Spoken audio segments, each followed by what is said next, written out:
Hello साथियों, नमस्कार। Yogesh nursing wines के प्यारे से ऑनलाइन प्लेटफॉर्म पे आपका हार्दिक स्वागत है।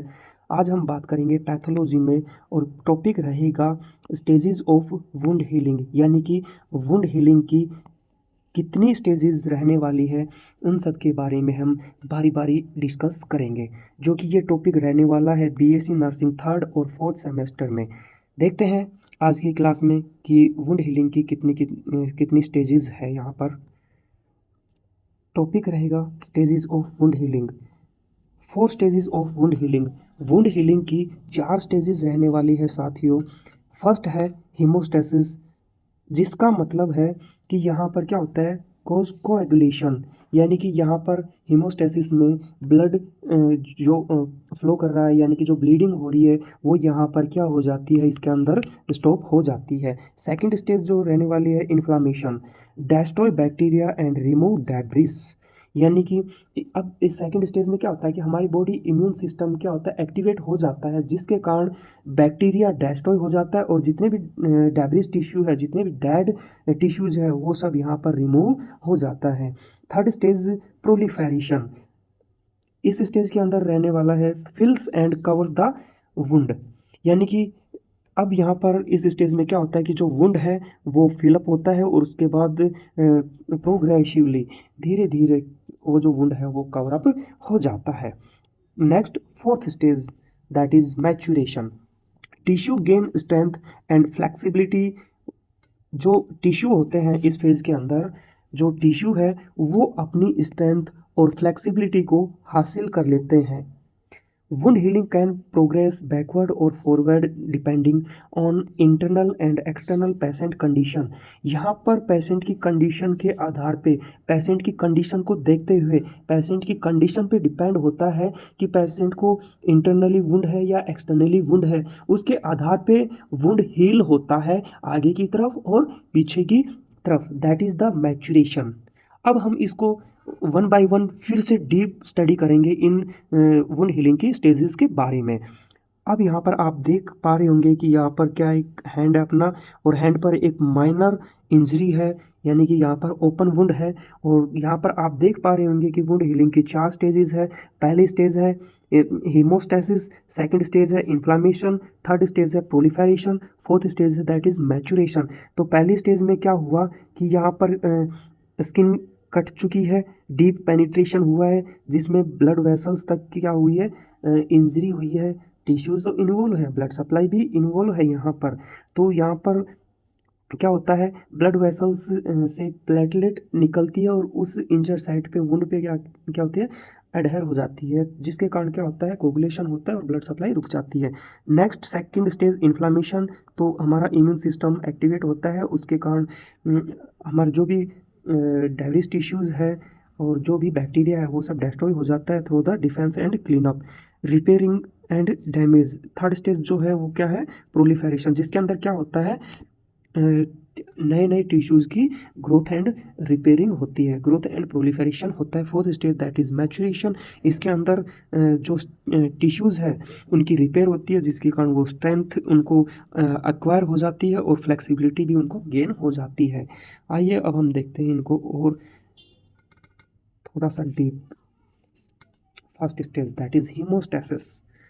यहाँ पर क्या है कि इंजरी हुई है, इंजरी के कारण यहाँ पर आप डायग्राम में देख पा रहे होंगे कि ब्लड वेसल्स भी यहाँ पर डैमेज हो गई है।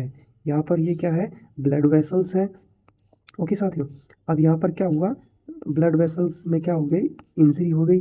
अब इंजरी हुई है तो यहाँ पर आप और देख पा रहे होंगे, प्लेटलेट भी देख रहे हो, रेड ब्लड सेल्स। अब नेक्स्ट स्टेप में क्या होता है, यहाँ पर प्लेटलेट प्लग फॉर्मेशन होती है। इंजर्ड साइट पे क्या होती है, प्लेटलेट आके यहाँ पर जुड़ने लग जाती है, प्लेटलेट की क्या होती है, प्लग फॉर्मेशन होने लग जाता है। थर्ड स्टेज के अंदर आप देखेंगे अब क्लोट फॉर्मेशन हो चुकी है जो इंजर्ड साइट है।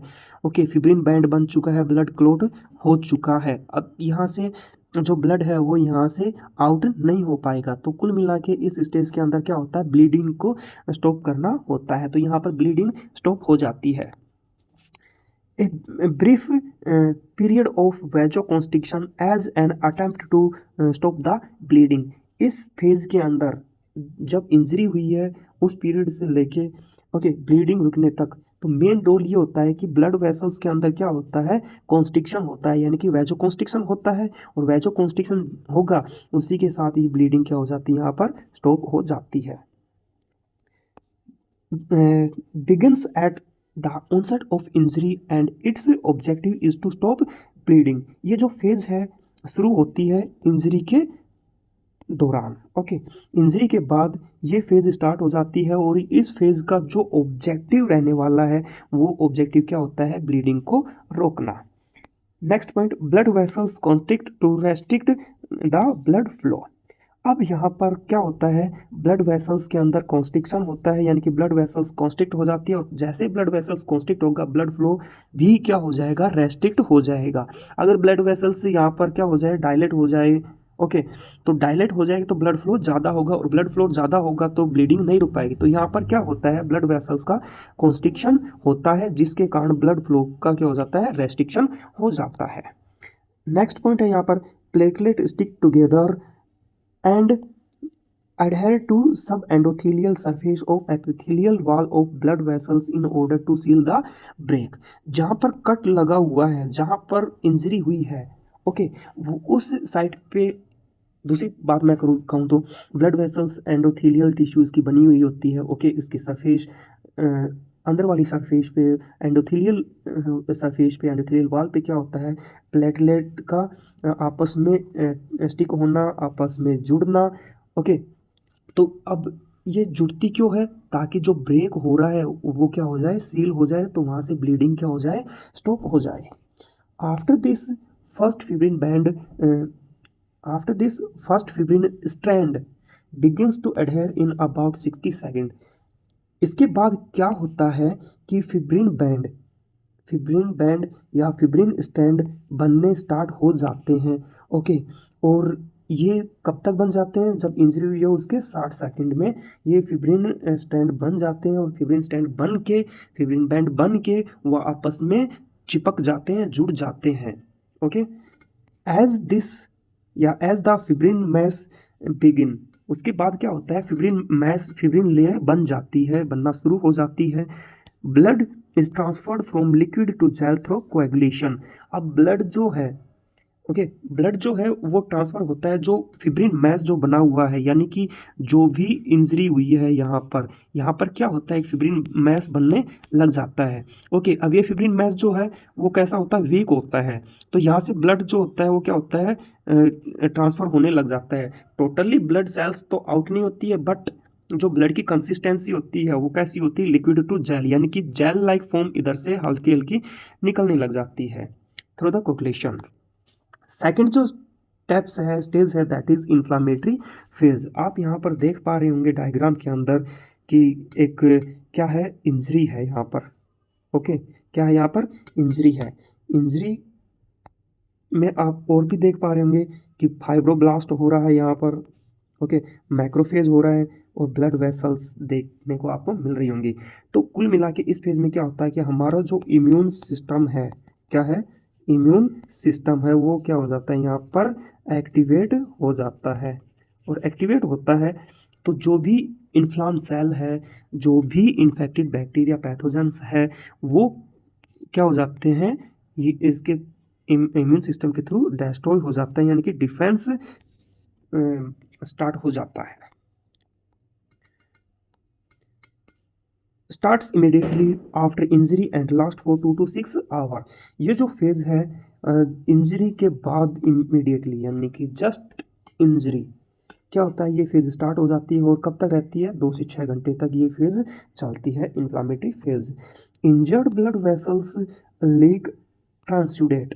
अब जो ब्लड वेसल्स इंजर्ड है, ओके, वहाँ से क्या होता है, ट्रांसुडेट यानी कि फ्लूइड लीक होता है, ओके। इस ट्रांसुडेट के अंदर क्या होता है, न्यूट्रोफिल होती है, वाटर होता है, साल्ट होता है एंड प्रोटीन होता है, जिसके कारण क्या होगा, एंड कोज लोकलाइज एडिमा। जो इंजर्ड साइट है वहाँ पर अब क्या देखने को मिलेगा, एडिमा देखने को मिल जाएगा, यानी कि स्वेलिंग देखने को मिल जाएगी, जिसके कारण क्या देखने को मिलेगा, इंक्रीज कैपिलरी परमेबिलिटी, क्योंकि यहाँ से फ्लूइड निकल के जो इंजर्ड साइट है वहाँ पर जा रही है, यानी कि इंट्रावास्कुलर कंपार्टमेंट से एक्स्ट्रावास्कुलर कंपार्ट में फ्लूइड क्या हो रहा है, शिफ्ट हो रहा है, जिसके कारण यहाँ पर क्या देखने को मिली है, स्वेलिंग देखने को मिली है और कैपिलरी परमेबिलिटी जो है वो बढ़ चुकी है, ब्लड फ्लो क्या हो चुका है, यहाँ पर बढ़ चुका है।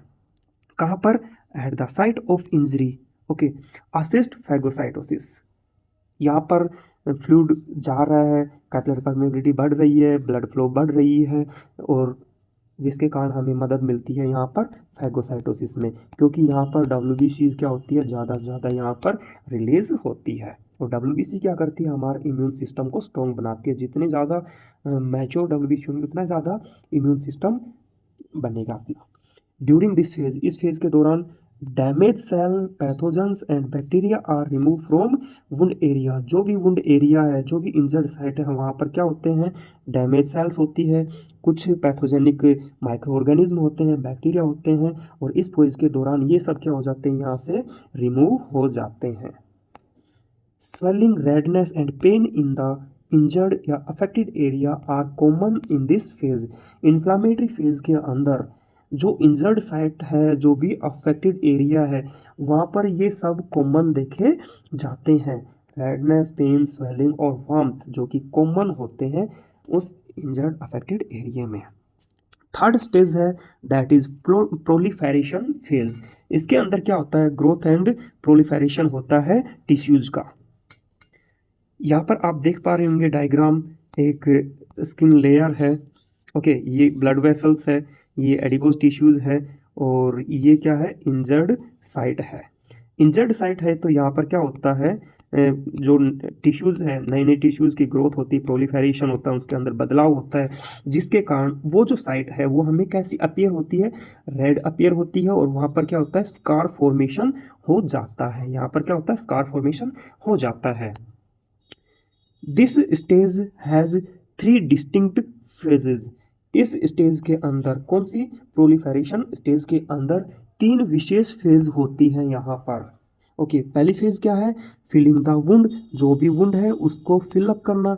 सेकंड पॉइंट यहाँ पर, सेकंड जो फेज रहने वाली है वो क्या है, कॉन्ट्रैक्शन ऑफ वुंड मार्जिन, जो भी वुंड है, ओके, जो भी क्या है, वुंड है, ओके, अब इसके जो मार्जिन है एक सरफेस से दूसरे सरफेस, तो यहाँ पर क्या होता है, कॉन्ट्रैक्शन होने लग जाता है।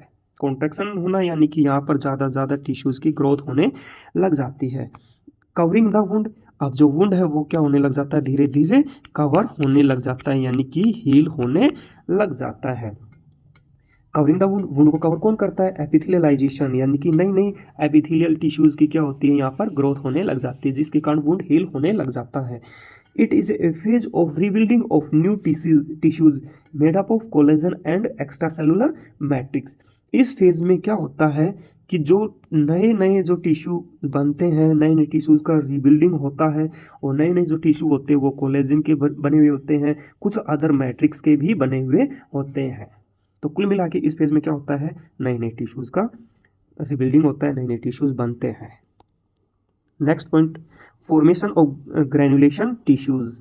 तो अब एपिथेलियलाइजेशन के बाद क्या होता है, यहाँ पर ग्रैनुलेशन टिश्यूज़ भी फॉर्मेशन होती है, जो कि हमें कैसे दिखाई देते हैं, pink to red moist tissue.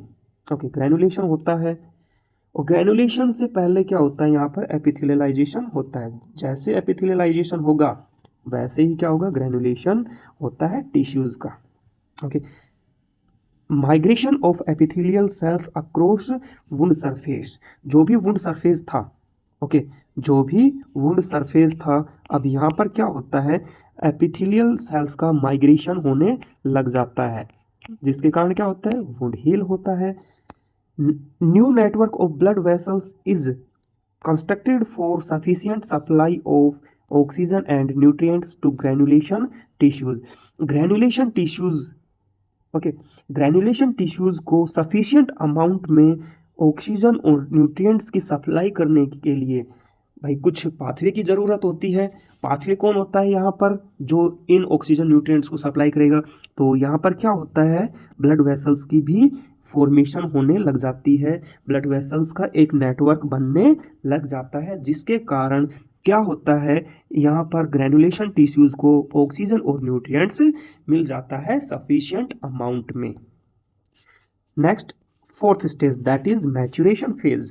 यहाँ पर आप देख पा रहे होंगे डायग्राम, मैचुरेशन फेज को हम रिमॉडलिंग फेज के नाम से भी जानते हैं।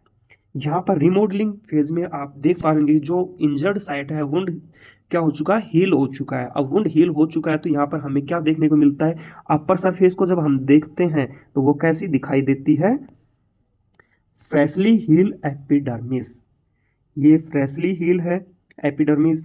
उसके बाद जस्ट नीचे की तरफ जहाँ तक इंजरी थी वो हमें कैसी दिखाई दे रही है, फ्रेशली हील डर्मिस। यानी कि एपिडर्मिस और डर्मिस के अंदर क्या हो चुका, अब हील हो चुका है, सेल्स की रिमॉडलिंग हो चुकी है, सेल्स मैच्योर हो चुकी है। इस फेज को हम रिमॉडलिंग स्टेज के नाम से भी जानते हैं। Strengthening and reorganization of collagen occurs. तो इस फेज में क्या होता है, जो भी कोलेजन होते हैं, जो भी नए नए टिश्यूज होते हैं, ओके, जो भी नए नए फाइबर्स होते हैं उनको क्या होता है, यहाँ पर स्ट्रेंथ मिल जाती है। ओके, नए नए टिश्यूज फिब्रिन्स फाइबर्स क्या होते हैं, यहाँ पर उनका रीऑर्गेनाइजेशन हो जाता है, remodelling of collagen. Scar thickness reduce and make the area stronger. अब यहाँ पर क्या होता है, जो इंजर्ड एरिया है उस एरिया को स्ट्रॉन्ग करने के लिए यहाँ पर अब क्या होता है, जो स्कार की जो थिकनेस है वो धीरे धीरे रिड्यूस हो जाएगी। ओके, उसके बाद क्या होता है, जो एरिया है वो स्ट्रॉन्ग हो जाता है।